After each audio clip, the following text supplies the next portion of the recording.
Okay, here we are, Chapter 7, Human Population, Video 2. In Video 1, we left off talking about the various factors that affect family size. And one of those factors, probably the biggest one in some ways, is women. Women are hugely important when it comes to human population.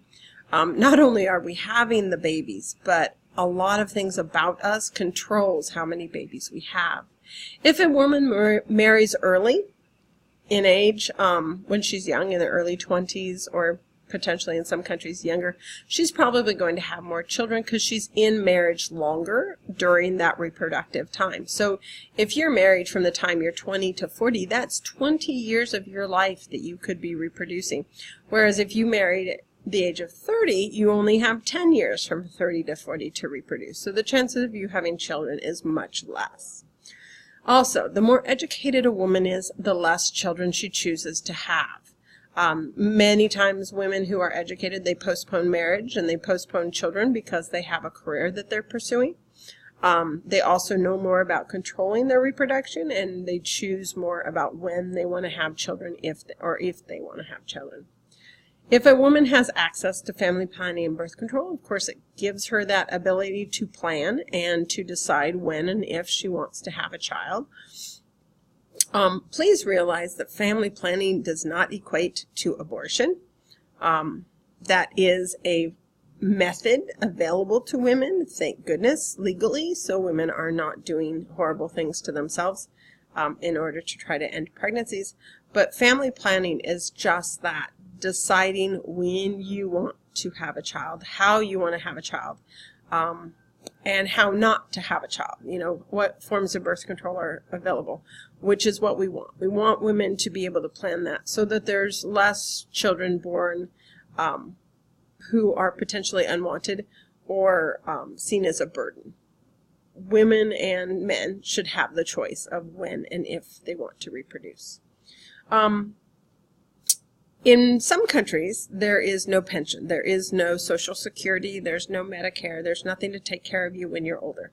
So if you live in one of those countries, you are going to be more likely to have more children because those children are going to provide for you. Many times these are male children. Your sons are the ones that will provide for you or you will live with when you're older. So it's a big deal to have multiple sons so that you are guaranteed somebody to take care of you in old age. So if that's the situation, you are going to have more children. Religion also plays a part. Many religions believe in large families or in not using birth control, and so that will lead to larger families. Tradition and culture. Again, the male child preference for a variety of reasons, including caring for you when you're older, is a very big deal and drives a lot of our family size and the number of children we have or the sex of the child we wish to have. And then women's rights. Women who are basically seen as property, they don't have very much status in the home or in the country, are going to have less control over their fertility and probably have more children. So if we can give women property and work and allow them to make money and contribute, that raises their status and gives them more control over their fertility and usually means they have less children. Developed countries. In developed countries, we usually have some form of pension like Social Security, Medicare to take care of us when we're old. We have no child labor laws, so children are not allowed to work legally. We educate our women at least through high school and about family planning, if not further. And more times than not in a developed country, children are a financial burden. You have to clothe them and take care of them, and all they do is go to school and spend your money. So all those things lead to developed countries having a lower total fertility rate, and that means fewer children per woman. Okay, grain populations or birth dearth. This is happening in Germany. This is happening in a lot of countries where a higher percentage of your total population is now retiring and in old age. Older populations, older individuals usually vote against measures that would affect younger populations. They vote against that half-penny sales tax for education because their children are no longer in school, and so they do not see the investment of it, and they don't care as much, and so no, they don't want to spend that half-penny sales tax for education. So they're much more likely to vote against things that will negatively and ultimately negatively impact younger populations because they get away with it, or it's not get away with it, but it's because they're a larger portion of the population, they often get their way, if you will. Here in Florida, we have a huge problem with that because we are a retirement community, and they often vote against initiatives for younger individuals like education.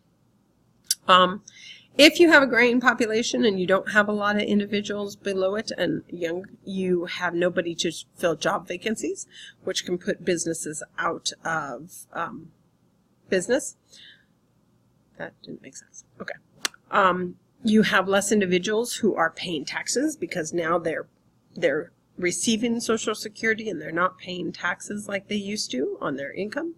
And you have less individuals that are going into the military because we just don't have as many young, and it's usually a percentage. So now you have less of a military and less individuals in your military. So that's bad. So how do we control this? Or what are we doing? Thanks. This is Germany. Think Germany.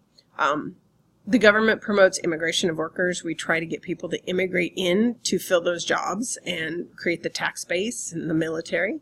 Or we have to have incentives for women to have children. In many countries that are really trying to up their child birth rate or fertility rates, they are providing like women for a year's paid maternity leave. So you get your full salary for a year while you stay home with your children. That's an incentive for women to have another child or more children. So they're doing anything they can to try to increase the fertility rate or get people to immigrate into the country to support it. Okay, migration. We know migration, immigration and immigration. Immigration, you're moving in. Immigration, you're moving out. When we talk about global population, we do not talk about this because as of yet, you cannot immigrate off the earth, and aliens aren't immigrating in, I don't think. So this is only countries. Only when we're talking about the United States or Germany or India or something like that, that's when you're going to talk immigration. Okay, so that is populations. So we're going to move on to a very, very important topic called the demographic transition model. You have got to know the demographic transition model. I can't stress this enough. This is probably the most important portion other than probably the doubling rate of a population for this unit. So there are basically 4 stages or phases. There is kind of a 5th, but as far as I know, it has not officially been named and stuff, but we'll go over that as well because Germany's there.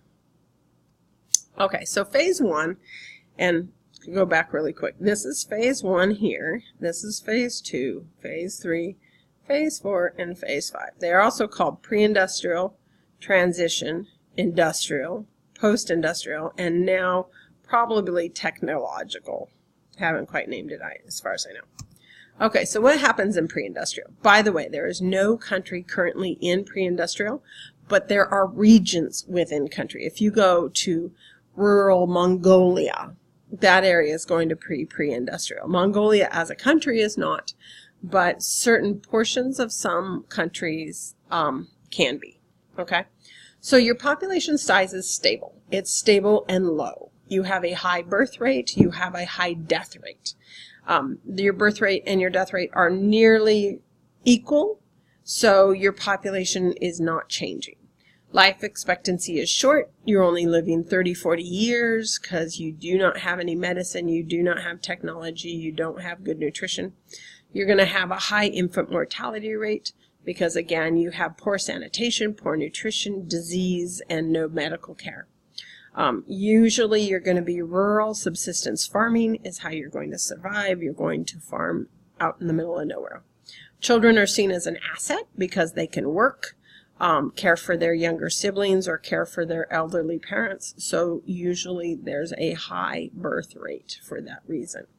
But again, there's a high death rate too, so it counterbalances and keeps the population low. Okay, transition or transitional phase or stage 2 or phase 2 or whatever you want. You need to know all their names. Here we have a rapid population growth. What happens is they're starting to transition into being industrialized. So you still have a very high birth rate. It's based on tradition, and there's still lack of education amongst women and individuals. So your birth rate is still high. And it's kind of like if your mother had 6 children and half of them died, you're going to assume that that's probably going to happen to your children as well. So you're going to still have 6, but because you're in transition, your availability to medicine is increasing.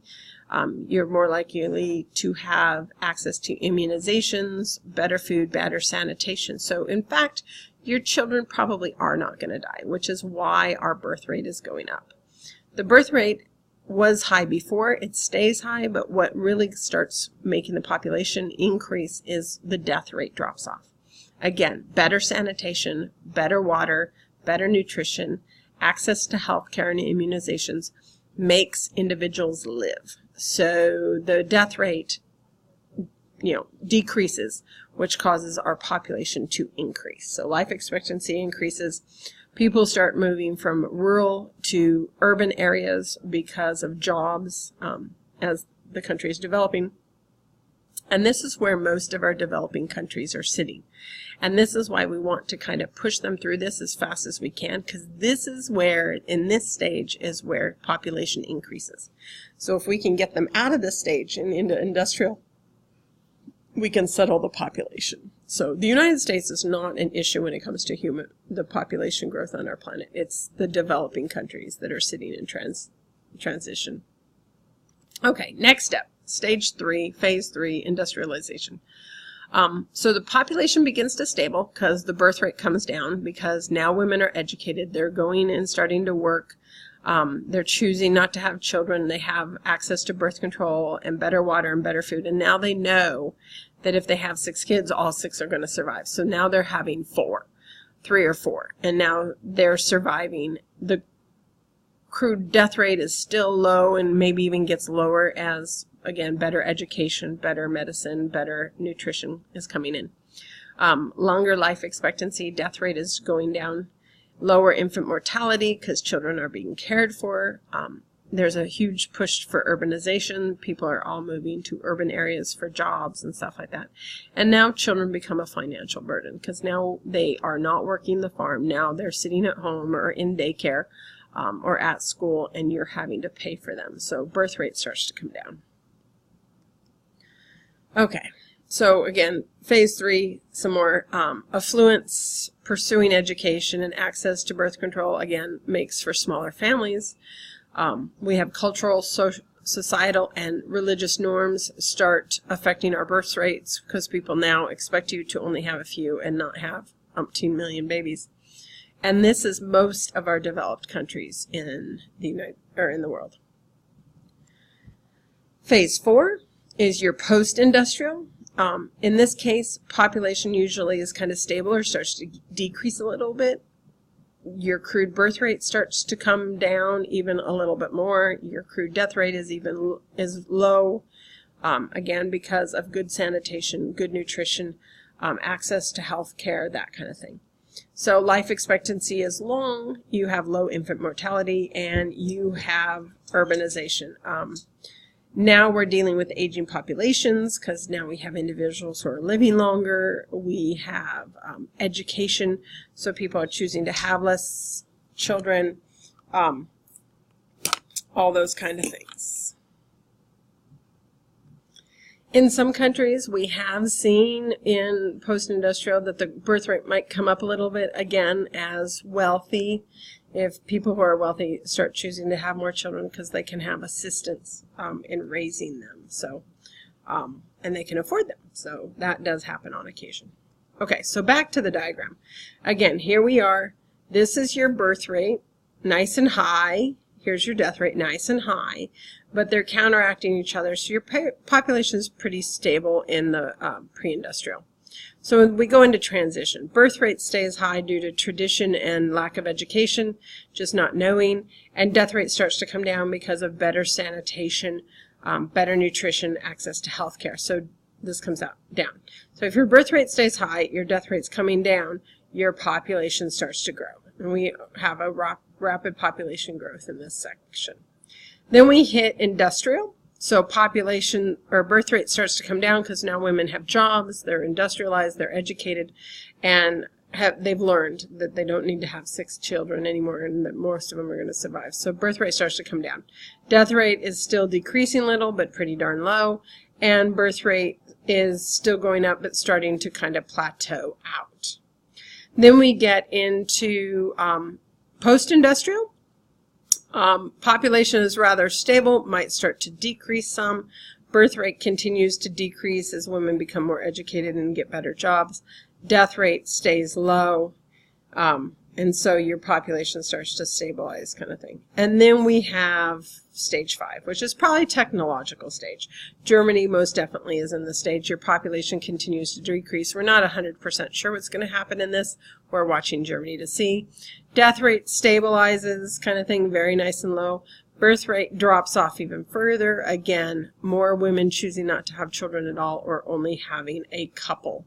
So this starts to even decrease more. So now if our death rate is stable and our birth rate is continuing to drop, our population is going to drop, especially if our birth rate is less than death rate. You want them to be about equal, and that will stabilize your population. Okay, so moving on. Okay. As I said before, one of the most important things is women. And actually, you know what? Let's go ahead and wrap this up for video number 2, and I will start talking more about women in a minute. Thank you.